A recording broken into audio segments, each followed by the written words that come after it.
Hello everyone, Sidewin here. Today I'm going to be talking about the mechanics of backgrounds and how you can build your own backgrounds as a GM or player.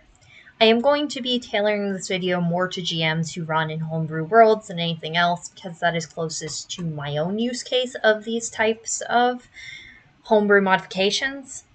But I will also be showing some things that could be useful for a player trying to create a unique background for their own character and may also be used to replace a default background or create one that you cannot find.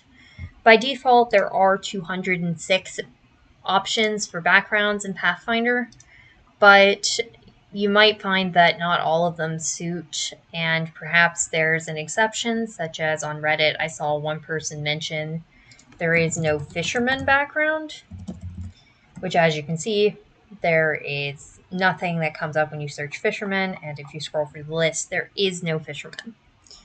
So you could use it to fill in gaps, or you could use it to paint a picture of your homebrew world. I am not going to be covering the deep backgrounds variant rule on this video, but I would suggest you check it out if you are looking for a more complex background creation experience. So to start, every background gives 2 ability boosts, a skill feat, and the trained proficiency rank in 2 skills, one of which is lore skill. This rule can be violated by rare backgrounds, which are supposed to only be used if you, your GM, and the other players in your group agree that it makes sense to allow the rare background because they can significantly modify the role-playing experience of the character, as mentioned here. Additionally, the main shift that you'll see occur with rare backgrounds is sometimes the skill feat will be replaced. It'll be replaced with a spell or with a other ability, which varies depending on the background. Out of all of the backgrounds available, there are 54 rare ones, slightly more if I put, 58 rare ones, and in general, they can have more power than other background options, so please be aware of that as a GM. And I will quickly show the one exception to the general rule, in that the Amnesiac, instead of getting skills, gets free attribute boosts rather than 2. So it is the one exception. You should not generally follow its example. So now I am going to move on to creating a background for my homebrew world, and I'll talk a little bit about the concept and how I'm using other backgrounds as an example. So to start, the background that I am creating is a embalmer background, as shown here. It is just in a Word document right now, to be clear, and you might not recognize some of the words, but the best way to explain this to someone who has no idea what I'm talking about is essentially I'm going for an embalmer class character from the ancient Egyptian custom, or Near East cultures in general. I'm also drawing in other historical influences. However, there is magic involved because of Magical World, and I'm creating this because of the world I have, not for any other reason. So now I'll go back to Archives and Ethos and show where I could draw from. So if you want to do absolutely minimal modification, you could just find common background that's nearly what you're looking for and reflavor it. For my example, the pyre tender actually fits fairly well. It essentially says you're experienced at building funeral pyres, and however you worship, you know nothing sends off the departed like flame. So this is connected to a crematory funeral custom, and it doesn't exactly fit, but the general attribute boost to dexterity and intelligence, and crafting skill, funeral lore skill, alchemical crafting skill feat could all fit fairly well. You could just reflavor it from building pyres to creating various embalming substances and just take it straight. But I will be homebrewing and modifying 1 or 2 things here, and additionally, I'm going to give an example of an adventure path background to show more what I'm pulling from. So essentially, adventure path backgrounds sometimes give options for the various skills and skill feats rather than restricting you to one. because I'm making this for essentially a custom adventure, I can borrow this pick one. So, for instance, this Abel Carter thing from the Bloodlord's Adventure Path, which is set in a undead realm, says you're trained in your choice of either deception or diplomacy skill, as well as a lore skill with one of Geb's cities. And it names the cities you can pick. And then it names 2 skill feats that you can get depending on which skill you selected. In my case, I'm going to continue going through the options, but I'm intending to use the funeral lore skill as a lore skill given by the background. Then, continuing through the list I had found, there's Necromancer's Apprentice, which doesn't exactly suit, but it can give an idea again of what sorts of abilities are favored. So intelligence is appearing again, which indicates I probably want to make that an option. And then this one gives Arcana skill and Necromancy lore. In my case, the skills do not fit so well because there is no magic involved in the Embalmer, but again, I'm using it for just another example of a related background. Then I looked at 2 related rare backgrounds. Both of them give a spell rather than a skill feat, and both give undead lore. So there's Seer of the Dead, which is essentially you can see spirits of the dead, and then there's Scion of Slayers, which is think Vampire Hunter. So in both cases, they give a skill and then undead lore. So that's religion in one case and athletics. In my case, I'll just quickly go here and click to get the full list of skills.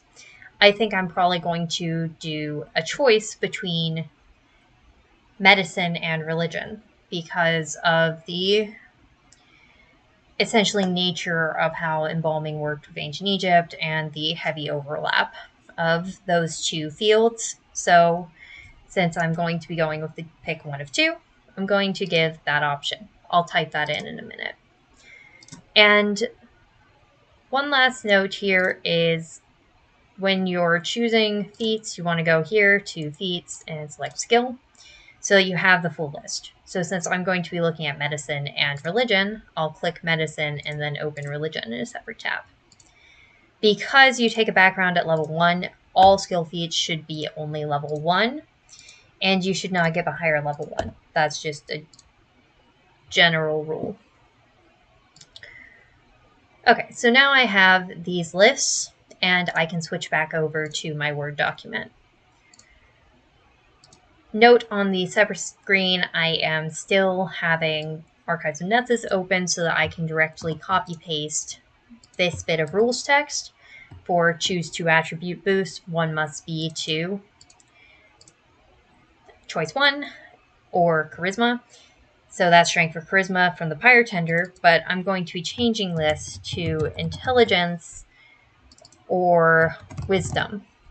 So essentially the idea here is to allow a easy path into the cleric class or to give the option of additional skills. Basically, I'm trying to give you an option of skills associated with the 2 skills I'm going to give. Then from Abel Carter, I am going to, again, directly copy rules text to get these. I'm going to use a different copy-paste, but then I can run the underlines to be able to just straight copy.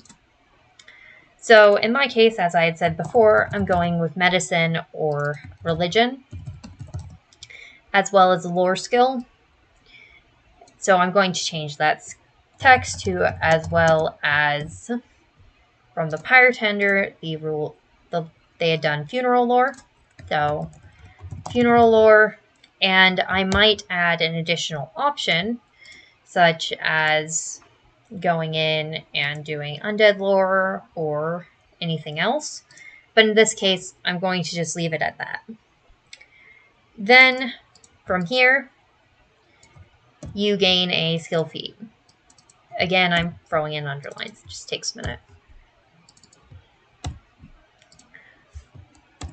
So at this point, I can replace these again. and I will switch back over to Archives of Nessus to pull open the various skill feats. I will start with the religion one because it's slightly harder, and in this case, I suspect that Student of the Canon is probably the best option because with embalming, there's association with specific religious practices in ancient Egypt, and I'm taking that into my world. So, Student of the Canon and recall knowledge about tenets of your own faith, you get a success. If you get a failure. So, at that point, I can again switch over to the Word document and put Student of the Canon. And at this point, I'm nearly done. So I'll just switch back over to Archives of Nessus again and close out those and go to Medicine. At this point, I know that I probably don't want to give a rare skill feat, so I will minus out that. And then in here, I would lean towards Stitch Flesh because it's essentially you can heal undead, not just living. Kind of like, in this case, I'd think maybe working with a corpse. So that's what or forensic acumen, either would work. Okay. So in my case, I'm going to go with Stitch Flesh, but if you were making this, you might instead choose